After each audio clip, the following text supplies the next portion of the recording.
Hi, everyone. I'm Diana Graber. I'm the founder of Cyber Civics, and I'm very excited to show you level 3 of our 3-level program. Media literacy. It's called Media Literacy for Positive Participation, and I'll explain why in just a moment. If you're familiar with us, this is the 3rd level of our 3-level digital literacy series. It starts with digital citizenship, then information literacy, and then finally media literacy. And gosh, honestly, this is my most favorite level to teach. It is so rich and so full of information. As you know, media literacy is very important today. It's using your critical thinking skills to analyze media messages and also learning to become a positive participant of today's media life. By the time our students get to this level, they have such a strong foundation that they really resonate with the lessons within. And I don't think I need to tell you how important media literacy is today. Being able to assess the information that we're getting from all different sources today, not just the internet, but now AI tools who are delivering all kinds of information that's all often full of misinformation, is just such an essential skill today. So I hope that we can all agree that students really need these skills. Generally, this level is taught at the end of middle school, but I would tell you we have a lot of high schools that subscribe to this level. It can be used throughout high school, so I think you'll see that as we go through this level of cyber civics. So I'm excited to show you how it works. As you know, when a school or organization signs up for the program, they get a proprietary link, and that link allows any teacher at that school to open their own private account and get access to all the stuff I'm just about to show you. So let's take a look here. The first thing you'll see is what we call our curriculum page. These are all your course resources, all in a row here. As you move through the course, these little round circles fill in to let you know where you are. So every time you log back in, it puts you right to where you left off. I'm going to show you the introductory materials. What you're watching right now is this first one, required viewing, intro to level 3. The next piece of information is called required reading or getting started guide. So just click on that and it will take us to it. So this is how your information looks in the portal. You'll see here a little PDF that you can read online simply by going to the bottom right-hand corner and clicking on that crossbar. Here you go. This is the getting started guide. We really recommend reading this. It will give you sort of an overview on how to use the system, how your lessons will be set up, how to teach. Very simple. It's just 3 pages long. So what I recommend is really printing it out and having it over the year to refer back to if you need it. Whenever you want to go back to your course materials, you go up here to the upper left-hand corner, or you go down here to the right-hand corner and hit next. They do the same thing. They take you back. Well, this actually moves you forward to the next piece of information in here, which in this case is the teaching at home guide. We have a lot of homeschoolers and small groups that use Cyber Civics that we're very happy that you do that. So we've tried to make it easier on you by creating a little guide that tells you how to adapt the lessons if you're just teaching 1 or 2 children and not a classroom full of children. Again, you can go to the bottom right-hand corner, open it up full screen, read it online, very simple here. And then you can always go back to the upper left-hand corner and open up your whole list of resources. The next thing is our explainer for parents and guardians. Parents and guardians always want to know that you're teaching their children how to be safe online, specifically how to use media for research, and then also how to be a good reader of that information and not fall for misinformation. So this little guide here will tell you everything that you're teaching them this year. Very easy to print it or email it home to your parents, and then go back to your little guide here. The next piece of information you'll find is a syllabus. I'm actually going to take a minute here and walk you through the syllabus because it'll give you a good idea of what comes in this level. As I just explained, it follows digital citizenship and information literacy. It will teach students how to use their critical thinking skills to evaluate media messages. We start with a unit called a participatory culture. We want students to understand, the exciting opportunities they have to participate in the media environment, but also the responsibilities and the downsides that come with that. So we want them to take a look at how they participate. Are they a maker or a taker? How do they multitask? Most students do. Most students think they're really good at it. this lesson shows them that none of us are good at multitasking, that actually everything we do suffers when we try to multitask. And then finally, your Brain on Tech takes a look at persuasive technologies. These are all the things built into our tools that really make us feel like sometimes we're addicted. It's important for students to understand how that happens, and they actually are pretty incensed when they learn the things in this lesson. All right, then we move into probably the most critical unit called Calling on Critical Thinking, where we teach them two skills, the skills they need to actually analyze online information. I'm going to go deeper into that lesson in just a moment. So right now we'll move on. We have a unit on misinformation. What's news? What is fake news? That term is thrown around quite a bit. What does it mean? Don't click the bait is about clickbait, how that often leads us to misinformation. New lesson this year, which I love, what's AI got to do with it? Teaches them what artificial intelligence is and the role that it plays in spreading misinformation online, 3 different ways it does that. And then we played a game called Simon Says It's Fake that the students really love. That moves us into our stereotypes and media representation unit. In this unit, we talk about how all the media we look at often depicts people in sometimes oversimplified ways, and how that affects maybe how we feel about ourselves and one another. So we talk about stereotypes. Don't label me. That's a really fun one. And then the ad who knows you. In doing that, the internet is able to really target us with ads that it thinks somebody like us might want. And we explain how that happens. Visual literacy, honestly, it could be its own course, but we have it built in here in Unit 5. We talk about how photos have been manipulated throughout history before there was Photoshop. We talk about how every picture tells a story. How does that happen? Don't let that photo fool you. It's different ways that pictures and photos are manipulated and why. Facetune, if you have never heard that term, that is today's Photoshop. So we talk about that.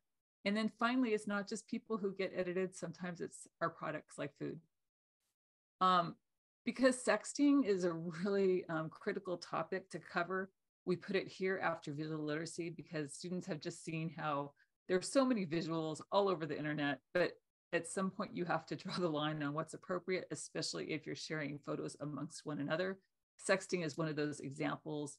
Inappropriate sexually explicit imagery between teens or even younger than teens sometimes is definitely not okay. So we teach students what sexting is and the dire consequences should they be involved in a sexting incident, and of course what they can do to avoid those consequences or avoid even being involved in anything regarding sexting. And then your digital future, this is a really fun unit to teach. It kind of pulls together everything they've learned in Cyber Civics to look towards their own digital futures. How will they participate? What's coming next? The ethical thinking behind the new tools that are coming. So we talk about how for many people, social media is just our time wasting, right? But for others, it's really a great way to get involved in civic discourse. So we talk about that. We ask them to think about how they might participate in their future. And then this one has been updated this year as well. AI and ethical thinking, boy, big.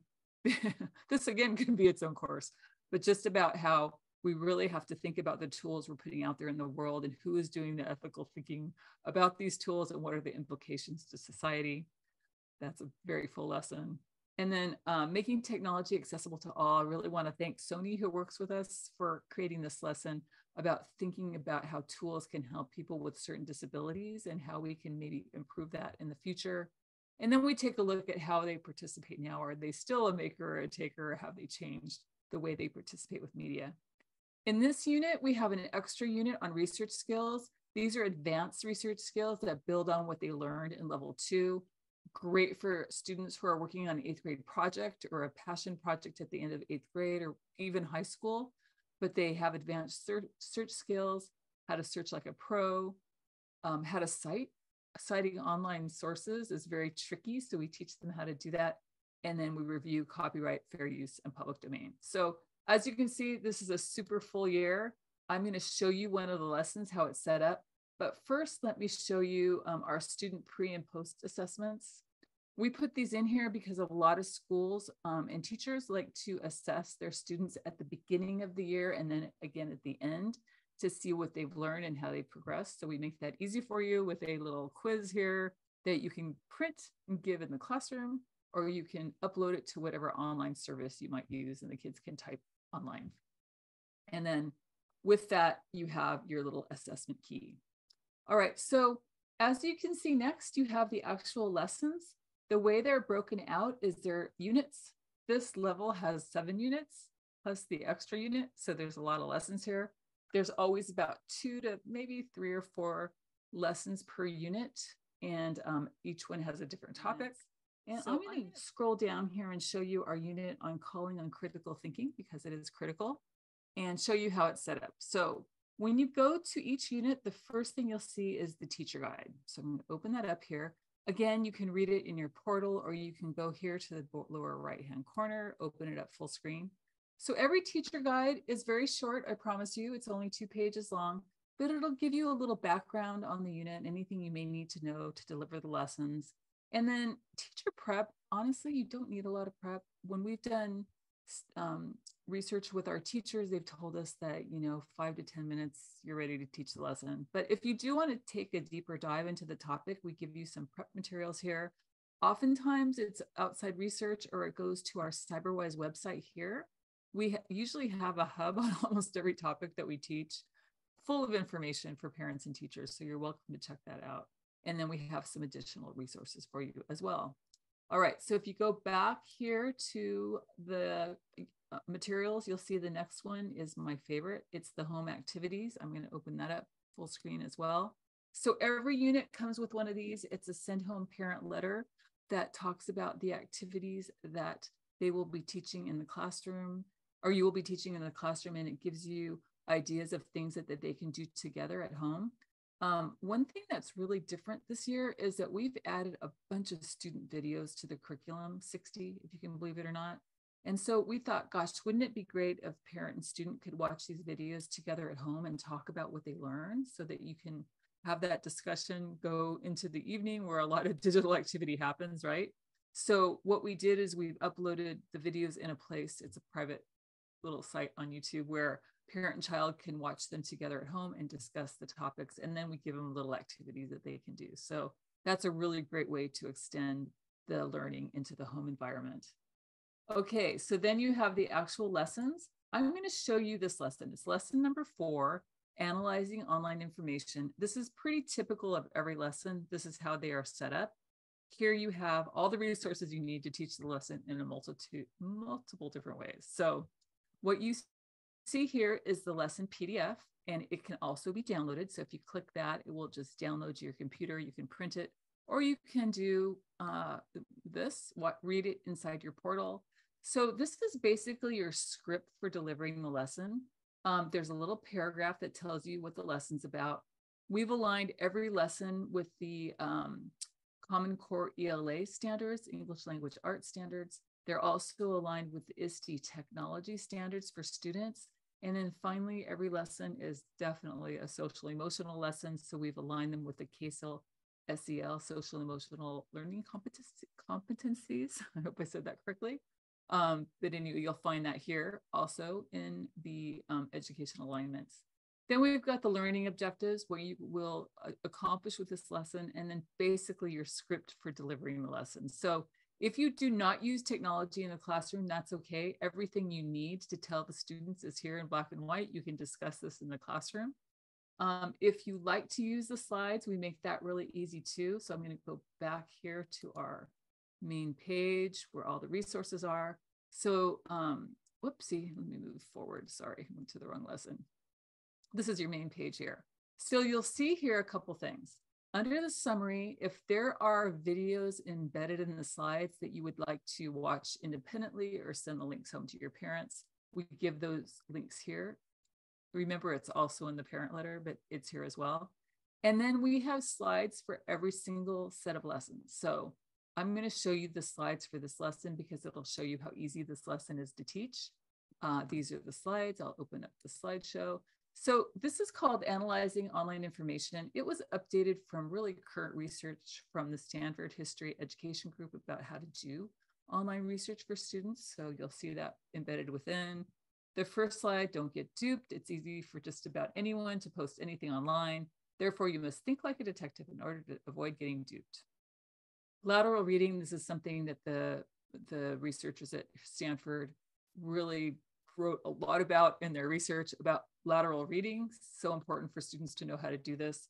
The first thing you should do when evaluating online information is leave the page where the information appears and open a new tab on your browser where you will conduct your investigation. This is a fact-checking strategy called lateral reading. Essential for students to know how to do this because of what comes next. All right, so the Stanford History Education Group discovered that fact checkers from the nation's most prestigious news organizations ask the following 3 essential questions. This is when they are evaluating online information. So now the lesson goes into teaching the students what those 3 essential questions are. Number 1, who is behind the information? All information is influenced by its author. Begin by investigating the person or organization behind the information. So we've created a video to go along with each of these 3 questions. I'll play the first one here for you. Again, this is embedded in the slides.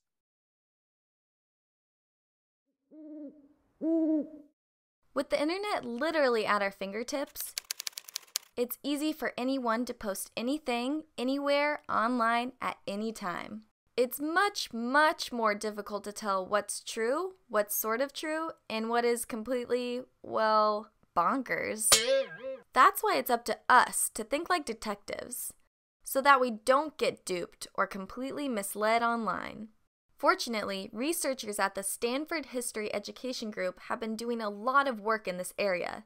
In fact, they discovered that professional fact-checkers for some of the leading news organizations take certain steps when they evaluate information online. First, they leave the article or content in question and open a second tab on their browser in order to conduct their investigation. Then, they ask themselves the first of 3 essential questions. Who is behind this information? It's important to remember that all information is influenced by its author. So whenever you encounter something online that makes you scratch your head, find out who created the content in question. Ask, are they qualified to address the topic?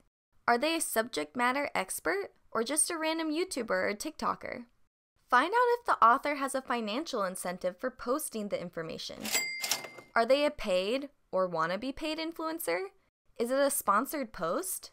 Determine if the information you are investigating comes from a reputable organization or news source. Find out who funds or is behind the organization. It's also important to consider how you got the information. Was it sent to you by a friend you know and trust? A stranger? Did they have a reason for sending you the information? Stop and consider why this information may have been shared with you. Perhaps it was to sell you something, to convince you of a certain position, or recruit you to a certain cause. This first essential question is step number 1 towards keeping yourself from falling down a rabbit hole of misinformation.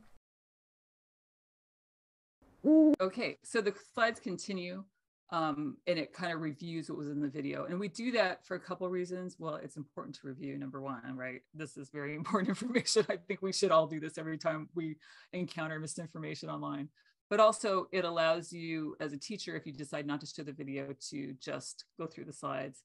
But again, here are the questions. Who's the author? Did they have a financial incentive, etc.? All the things you just heard. And then we move on to question number 2.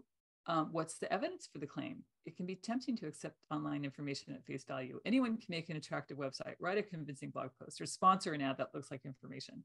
That's why it's important to carefully consider whether the evidence, if there is any, supports the claim. So again, we have a little video that comes next that talks about question number 2. And then the next slide will be the review of what's in that video, all the things you should ask for question number 2. And then we do question number 3, same thing. Reviews the question, gives you a little video you can play in the classroom, and then review afterwards. So very simple to teach. As you can see, there's a lot of ways to teach it. You can use the slides, basically teaches itself. You don't have to use the slides. You can introduce the students to all 3 of those questions. But they're essential questions. And I think it's something that once you give students those skills, they can use them for everything else that comes in this unit, because you always want to refer back to those 3 essential questions. Now, every lesson in Cyber Civics has an activity, a hands-on activity that often the students do together. So here it is. This is the activity for this lesson. We have included an article, which is in the student packet. So we want the students to work individually or in pairs. I prefer pairs because I love it when the students do this together. To evaluate an article that's been read by over 3.3 million people online. It's like a blog post that grows daily. So that number has probably gone up. We want the students to use the 3 essential questions they just learned to evaluate the article and to remember to open a second tab on their browser to leave the site to conduct their investigation. So everything they just learned, they will do an activity together in the classroom. If you don't have time, this can be a solo activity at home. So let me go back here. I'm going to go back to our course materials and show you one last thing. So again, this is your page where all your materials live. We just took a look at the Google Slides. Again, you can download the lesson plan. The final thing you can download is the student packet, which I'll show you real quick right here. It downloads onto your computer. Let's open it up.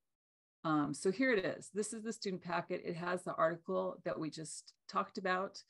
If they want to look at the article online, they certainly can. There's the link. And then here's their work, who is behind the information. You can print this out and the students can do the work this way. You don't even have to print it out. They can do it in their lesson books. You just have them read the article and answer the questions. Or if you want to upload it to some sort of online service that you use, they can fill this in online. It's a fillable form. So lots of different ways to deliver these lessons. All right, so that's how every single lesson in Cyber Civics is set up. Again, it's sequential here. So when you finish that unit, you go into misinformation, then stereotypes, then visual literacy, then sexting, your digital future, and finally, the extra unit of research skills. Very easy to teach. If at any point you need help, please contact us. We're easy to find. You can send us an email, support@cybercivics.com. You can go to our website, www.cybercivics.com, or you can go to our parent site, which is full of information. That's cyberwise.org. So thank you so much for, gosh, if you're here at level 3, I really want to thank you for teaching all 3 levels of Cyber Civics. So important. And I think you'll find when your students complete their 3 years of lessons that you have really created ethical, safe, and productive digital citizens. So I hope you give yourself a pat on the back. Thank you and have a great year.